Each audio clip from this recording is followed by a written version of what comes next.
So the Islamic Republic spends a lot of its resources trying to fight the information war and increase its soft power. It has a lot of access to especially many progressives inside United States and think tanks like NIAC, for example, is an organization comes to mind. They're in touch with a lot of reporters. They have social media bots, and I mean they have oil and gas money to back all of that up. But I don't know why you think that anything we do is futile, because the Iranian people have very effectively destroyed a lot of the effectiveness of a lot of their propaganda and lies that they're spreading online, like because they have been present in huge numbers everywhere that they're needed to change the narrative in their favor. I mean, so going through the list of things that you could do and have been done is, and you guys could, and by the way, not just Iranians, we have a lot of non-Iranian allies, including Israelis and Americans, that have been, supporting the Iranian people in this information war as well. And so ever since the beginning of the Lion and Sun Revolution, I mean, even before, for years, like for example, the organization and like the Islamic Republic's lobby, NIAC in Washington D.C. has already lost all of its credibility for so many years because the Iranian people did a really good job exposing what they stand for. The MEK, with so much money, for example, spent like so much money trying to increase their influence in Washington D.C. And the Iranian people with no money, with not even close to similar that amount of money, have effectively embarrassed them. And so many Americans now, so many MEK supporters now supporting Princess of Pahlavi. So there's a lot of things that people could do, like just being present on social media and commenting and responding to people's BS. That's very effective, especially on X. If you're one of the first people that you're commenting on anyone's BS, even if they have a big follower, even with a small amount of following, if you're one of the first few people, that's going to be have a that's like asymmetric warfare, because you're going to have a huge impact with a low number of followers, because usually the first few comments get seen the most, right? So that's very important. And then people, the protests that we have seen all across the world, and the hundreds of thousands of Iranians and their allies, the non-Iranian allies. I mean, now it's now in the millions now. I mean, if you add all of the protests around, they have been very significant. They have had a huge political influence. A lot of politicians, when they see these crowds, they get convinced that this movement is big, and that Princess of Pahlavi is the representative of the Iranian people. Those have had a huge influence. Stuff like people like Goldie are doing, they go to Piers Morgan, she's present there. Like they go to different shows, different news outlets. They're trying to, that is very significant. That has a huge impact. And there's this other thing that like many people could try to do, and they could have communities where they could go there and talk about these things, and then record the conversation about all these topics, and put out the right narrative. And as they're talking together, and basically providing responses to the BS out there. They could record it, and they could take those videos, and they could turn them into YouTube videos and put them out there. And hopefully, eventually, some of these communities could turn into find ways to take shorter clips out of the discussions that they have in those communities. I don't know if you've seen any communities like that, but there are some out there that people go there and they record their conversations. And then hopefully, if we could like get sophisticated enough at some point to take viral short clips out of it and put those out there, those could be weaponized in our information war that we're in. So that's another thing that we could do. What do you think, Guy? And then I know Jeffrey wants to add to that, but what do you think so far? I think such a community would be an excellent idea. Someone should definitely put something like that together. Mm, Right. I'm a bit pessimistic because of, again, the Israeli experience. Now I have a couple other questions, but if you want to stay on this topic, I can come back to them later. So the Israeli, you're saying because you guys, there's so many anti-Israeli views out there, and it has been difficult to push back against that globally, and it hasn't been Israelis haven't been very successful in tackling that. That's why you feel a little bit disappointed, and maybe you think it's futile. Is that what you're saying? Something like that. Yeah, it seems like there is a power. that's very coordinated, that's active, that has been active for the past 2 years, 3 years, Let me in order to really like create a lot of misinformation about both like both Iranians and Israelis, and it seems to have been very, very successful. So here's the thing: the Israelis have three disadvantages when it comes to the information warfare. Okay, first of all, the Israelis are very successful, and that makes people jealous. Okay, and that jealousy turns people against Jews. Right. So that historically Jews have been very successful in many different areas, and that creates hate. There's basically a global hate that again it does exist against the Jews, that you're working against that, right? The hate is ancient. This is not something that started 2 or 3 years ago. Even before, in the past 2 years, even before October 7th, I was telling on my channel, and people thought I was exaggerating, that there is a global anti-Jewish hatred that you guys are not seeing, and it will soon, at some point, it will find an excuse, and it will come and it will express itself in a way that many of you didn't expect. And even my Jewish friends thought that I was exaggerating. They thought that level of Jewish hatred was something that maybe existed in World War II era. And I told them, and I was telling people even way before October 7th, that it's there, it's big, and at some point it will have a comeback. It's already existing, it's just waiting for its time. And then October 7th happened. And so I remember some of my Jewish friends contacted me like, Armin, okay, I didn't know this. Like my American Jewish friends, like, holy hell, like what the hell is this, right? And so this is another disadvantage because you're dealing with an ancient hatred. Okay, this is like the fact that the framework for it is out there. So that's another disadvantage that you have.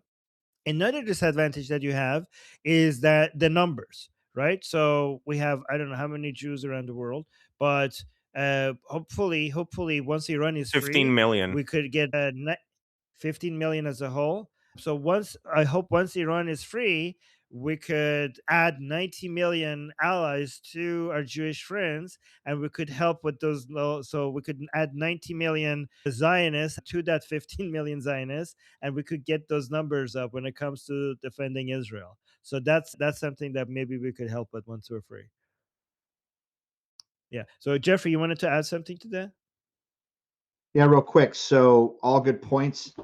Armin's initial statement that acts as a pretext to the answer to Guy's very insightful question. I mean, the left wants to co-opt and weaponize the United States humanitarian intervention in Iran with the goal of either ending the war our humanitarian intervention in Iran with the goal of ending the war the Mullah regime waged against the United States and its regional and other actors in the region since 1979 because they want to sit they're like gaming it out for the midterms and or disrupt operations mid-execution in hopes of leaving the regime intact. There's other things that we're working at track two substate in substate, in a substate nature that will insulate from that even having that impact. That being said, to what Guy said, I think he means how can the pro-Iranian resistance diaspora maximize their efforts to have the greatest impact in the soft power battle of the narrows element. To that, I have some observations, particularly regarding the resource disparity that exists, as Armin and Guy both outlined. So, one is to wage an asymmetric counter influence operation guerrilla media campaign. There are three lines of effort. One is to develop self sustaining nodes that can wage strategic information influence operations in lawfare and lesser kinetic operations, so OSINT, MASINT, geolocation of atrocities, and the rest of it. Second is pre-bunking and debunking common thematic elements that underwrite the Mullah regime and or its left-wing media proxies try to play, in this case, like moral flattening and moral equivalency, the false moral equivalency between, say, His Highness Mohammed Reza Pahlavi and the Mullah regime that tragically, supplanted him after the Red-Black Alliance took down the Shah. And finally, and this goes to, you know, this is a more offensive focus line of effort is link analysis and exposure to identify, isolate, and then delegitimize the very aspects or the very actors that are engaged in that soft power campaign. So when you think, I think Armin, you and Goldie did something to this very specific. You identified someone who was in the media. I forgot. I can't forgive me. I don't speak Farsi or Persian. So if I mispronounce stuff, please don't kill me. You identified a very specific person who was very prevalent throughout Western media. She is very much a paid asset of the Mullah regime. She goes to Tehran. Who was the person I'm thinking of? You identified her, right? So you're doing the link analysis. This is this person. This is the particular organization, operational ties that that person or this entity has Oh. with the Mullah regime. So You're talking for that, Nargis Mohammadi? it was a very specific one. You You, said it's like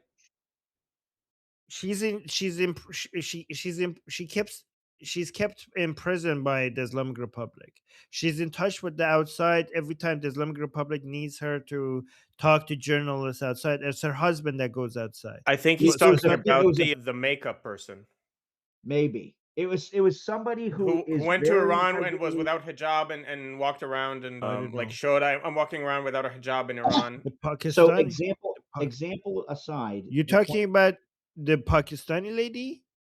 maybe give me a second because I don't Which- want to get focused on okay.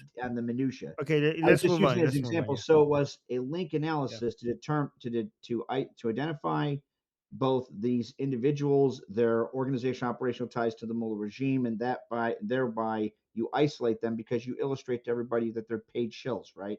That's part and part of that link analysis. Ex-Shia had a comment on this. Hi. Yeah, I think can I I wanted to respond to comment. guys? Can I respond to guys' pessimism? I agree with you, Guy. It's a drop in the ocean. Our agency, I would say. But I'll tell you a story. I have a friend who used to do Hasbara before October 7, and then on October 7 he was drafted to Miluim, to reserve, and he was telling me I was doing Hasbara to the Gazans. So the point is, being on the front line here, this is front line, okay? Here, over here, political liberty discussion, Armin Navabi's channel, Atheist Republic, Goldie Gamari, we're on the front lines, and the more we spread this, the more we're here, we're spending time, we give our energy, we don't have to be violent here in any way, it's just us talking, conversation. We are countering the narrative, and I agree. It's probably bot farming. It could also be that there's a lot of people in the US that hate us. I saw the comments on Tucker's conversation with Mike Huckabee. Was that bots? Because if you look at that comments, it looks like Americans who are like, I don't want to send my kids to die for Israel. That's what they were saying. Is it bots? Is it That's a what lot bots of would say as well, though. what's Bots are that? very sophisticated like that. Maybe. But it could also be just regular Americans who side with Tucker. And that's the big, danger, because I'm not sure a lot of Americans are on our side. I mean, there's 100 million, supposedly Zionist Christians, but there's also a lot of Democrats. So it's not all homogeneous over there to support, what we're here fighting for. So every one of us counts. So we want to be here on this channel, being very vocal, countering this point. This is why for me it's very important to take every single point the other side is saying and deconstructing it and then spreading the word over. YouTube is right now is the world stage. X.com is the world stage. Anyway, Guys, when you're adding your commentary, just try to make it short because there are other people to add to show respect for the people who might be waiting. Every I'll time, improve. I like just if want we to say react, I'll one improve. sentence for that, and then we'll continue. And I have other Okay. questions, but put me at Okay. the end of the queue.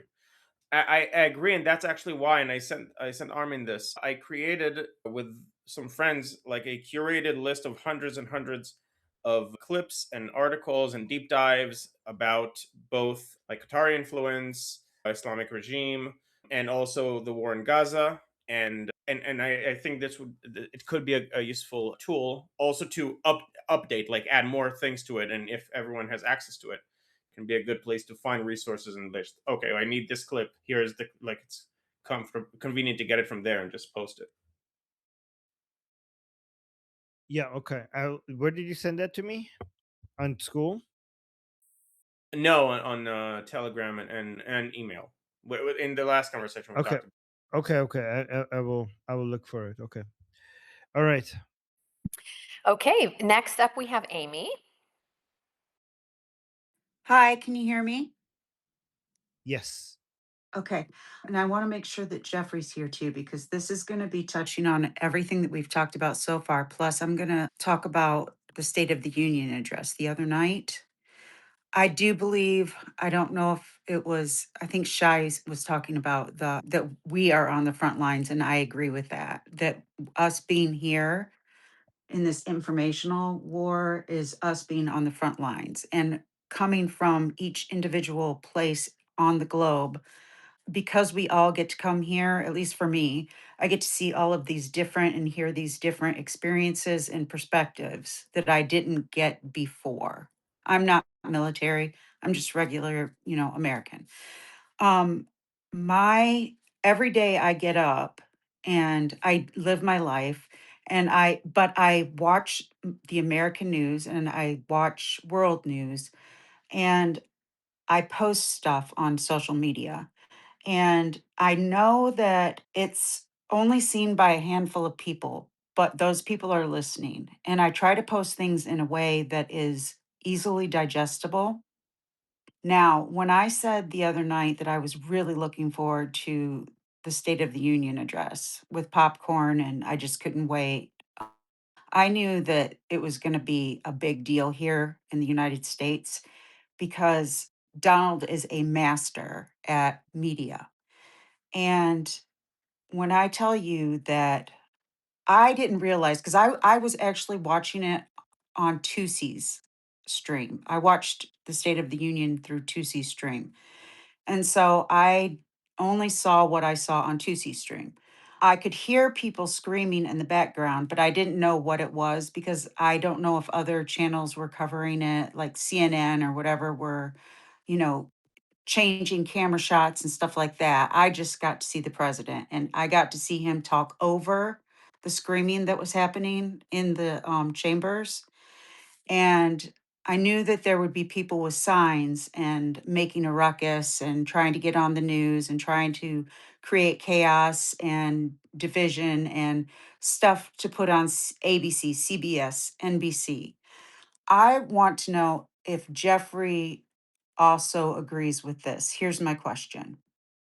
I think that more was done for American PR through the State of the Union address because of the actions of people like Ilhan Omar and Rashida Tlaib and their outbursts in the chambers and the way that it was captured and the next day splashed all over social media.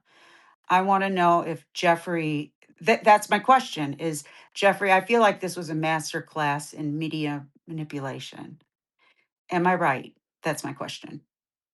The overaction of the radical leftists in Congress in attendance at the State of the Union address very much played a role in undermining perceptions of legitimacy against anybody who watched it that had any elasticity to them whatsoever. So, yeah, very much so.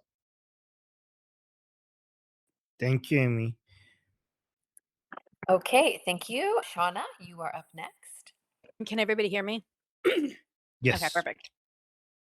Okay, so one of the things I've been thinking a lot about is my birth mom is like a boomer voter, pretty old school, kind of liberal, like Democrat her whole life. And she's an accountant. She has a client that she's had, this has a purpose, for like 30 years, who's a Muslim. Now, he's actually like a really sweet human being. He has a small Halil barbecue shop, a small Halil like shop. He has two sons who run it. Like, he's done a lot of really great things for my mom, really sweet, generous things for my mom. And so that's her view of Muslims. That's the only Muslim that she knows, is this like really sweet guy who brings her holy water from Mecca when he comes back and takes care of his kids, and got mad at her when she didn't tell him that her car got broken, because he's like, if you had told me, I would have bought you a new car. Like, that's what she thinks a Muslim is. And so I'm trying to think of, one of the things I'm thinking about with this strategy is very much, how do we like really address the problems of Islam and also not feel like my mom's just going to feel protective of her friend, right? She doesn't really understand. She thinks the problems in Islam are to do with the poverty of the country or to do with XYZ, whatever. And so it's just something I've been thinking about a lot is that for the boomer basic, how do we address that? Because there are a lot of really good Muslims in this country that are just law abiding, minimalist Muslims, as you would call them, Armin. And they have integrated to the country and they're really chill. So it's something that I've been thinking about a lot. Can I just quickly So, say, please show her the video I just posted in the chat? all right. So, Shauna, I just want to clarify what you're asking. So, just let me Okay. go through this. And I don't think I think if you have somebody that before I clarify your question, I think if you have somebody in your life that you could talking face to face with, then just sending them clips is not a really like if you have the opportunity to talk to people about something, then it's better not to send them clips. It's better to actually have a face to face conversation with. Oh, Yeah. So your mom, her perspective of Islam is what she sees through her Muslim friend, which is a really good human being. And you are saying that she's a very nice individual who happens to be a Muslim. And you're trying to see how you could educate your mom about how bad Islam is, given her experience with this person as a good Muslim. She's very protective over her. And you think that if you can be, talk to yeah. her about Yeah. Islam, then she would think that her friend is being attacked and she will be protective over her, right? Yeah, and she also will feel protective of if I bring up Islam, she'll say she will also just be like, "Well, those are the exception and my friend is the rule." Right, right. So first thing first, why do you want to change your mom's opinion? Because well, it's not I'm using her as an example Example. primarily. I do Okay. wanna change her opinion because she's a voting person, but I'm more Right. thinking of her as an example of I think that she is very middle of the road standard American. She isn't really she's center left, but she's pro-capitalist. I just think she's the majority of the voting bloc in America, and And she is a capitalist because she can do math, Samantha. Anyway, so I'm using her as an example because I actually think that's why I think that she is representative of one of the problems in this kind of propaganda war that we're gonna have. Is I think there's a lot of basic Americans who have that view of Islam, unless they've personally had a bad experience that sh- and overrides that. and your mom knows that your views on Islam, that does she know that you have negative views? Yeah. Yes, but she just thinks I'm far right. She's like, "You're not a Nazi, but, Oh, you're flirting with" that's her view of my she loves me anyway, despite my radical politics. right. So when it comes to family members, my usually my priority is to preserve my relationship with the people around me rather than Right. correcting them, Right, usually, and right? that's my So focus too, which is I'm using like I said, I'm trying to just use her as an example because I yes, actually okay. think she is representative of a lot of people's experiences. Because I actually do think that there So are a lot of I genuinely got that part. So let me actually respond, right? So I know she's an example, so I will get to how to deal with other people who might have similar views and the way that we could talk to them about, Muslims and Islam.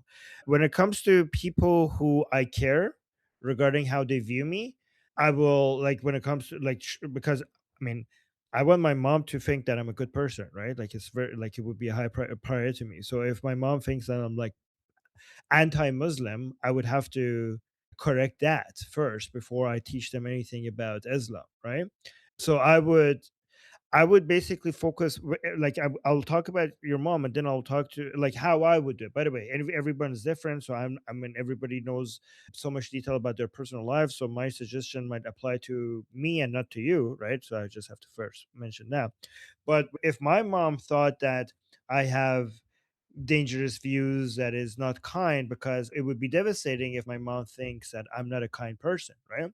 So I will be focusing more on demonstrating to her that regardless of what my opinions on Islam are, correct or wrong, I am more than capable of being a decent human being to Muslims. who are good people, right? Like I'm capable of demonstrating kindness. I am capable of being friends with them, and I will show them that my views on Islam is just, when it comes to me talking to Muslims, is just a mere disagreement with Muslims, right? So I'm not talking about the Muslims who wish other people harm, but among Muslims who don't wish anybody harm and can actually live side by side with us. So I'm against, I might have anti Islamic views, but I'm not going to bring this up to a Muslim unless I've given a green light, or unless they are eager to talk to me about it. Like in real life, maybe online I will, but in real life,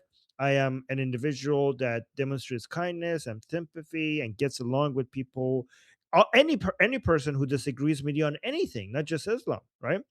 So if I'm a capitalist, I could get along with a communist. If I believe in this school of thought of economics, I could get along with the person who disagrees with me. So in the same way, if I believe Islam is harmful, I could get along with somebody who thinks Islam is the greatest thing ever. I could get along with people. So that's what I would do if somebody is my mom or my wife or my daughter or my brother or something like that, right? But in regards to if I'm genuinely trying to educate somebody about Islam, then again, I will do this and more.